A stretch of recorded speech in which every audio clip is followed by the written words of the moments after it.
Tonight, someone you love will go to sleep in another room. Tomorrow, you will see them again. You don't think about this. You don't have to. But strip away the modern world, strip away phones and calendars and certainty, and one truth remains underneath everything. Death was never a distant idea for your ancestors. It was a visitor. It came often, and it came close.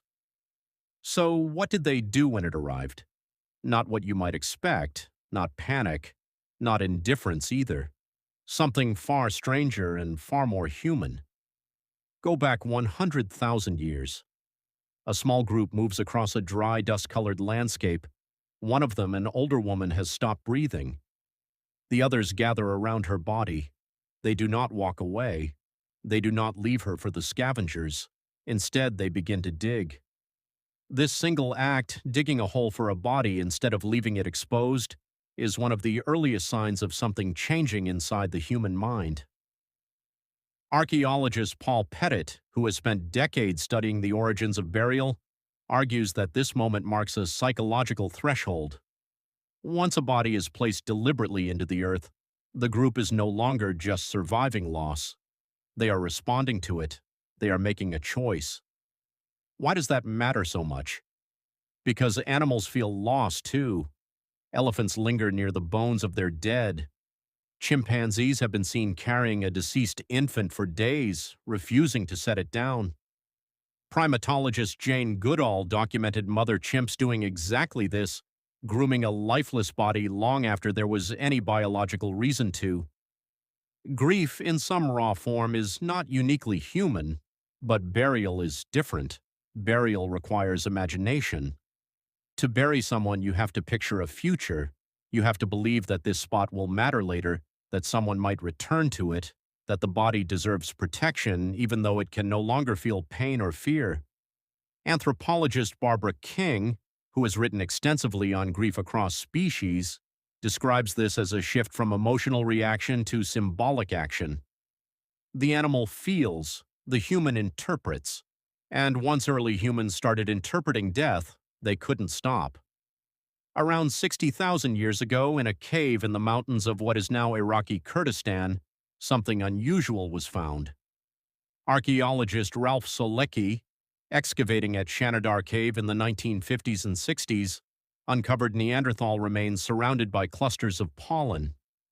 For years, this was interpreted as evidence of flowers placed deliberately on a grave, a Neanderthal funeral bouquet. Later research complicated that story. Some pollen may have been introduced by burrowing rodents, not mourning hands. Scientists still argue about it. But here's the part that isn't in dispute. The body was positioned carefully. It was placed in a shallow pit, in a specific posture, protected from the elements. Someone made decisions about how this person should rest. Ask yourself something.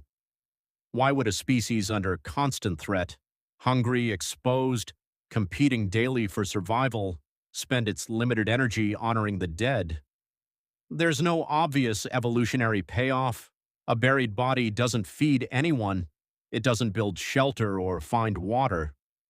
And yet, across dozens of prehistoric sites from Europe to the Levant, humans and their close relatives kept doing it anyway. This is the twist that changes how you should think about grief. It wasn't a luxury that came after survival was secured. It was, in some strange way, part of the machinery of survival itself. Here's how. A group that grieves is a group that remembers, and a group that remembers is a group that stays connected, even to those who are gone. Anthropologists studying hunter-gatherer societies today, including groups in the Kalahari and the Amazon, have found that rituals around death often reinforce social bonds among the living. The funeral isn't really for the person who died. It's for everyone left standing around the hole. Think about that for a moment. The earliest funerals may have been one of the first technologies for holding a community together. Now travel forward again to around 30,000 years ago, to a site called Sungir in modern-day Russia. Here, archaeologists found two children buried head-to-head, covered in thousands of hand-carved ivory beads. Each bead would have taken roughly an hour to make. That means these burials represented not days, but months, possibly years of collective labor. Why would a Paleolithic community pour that much effort into two small bodies? Because grief, once it became symbolic, became something you could show. You could no longer just feel sadness quietly inside your chest. You could carve it, wear it, bury it in beads. The emotion had found a language. This is where the story starts to feel less ancient and more familiar, because you still do this. You still buy flowers for a funeral, knowing the person cannot see them. You still write eulogies, knowing the person cannot hear them. You still visit grave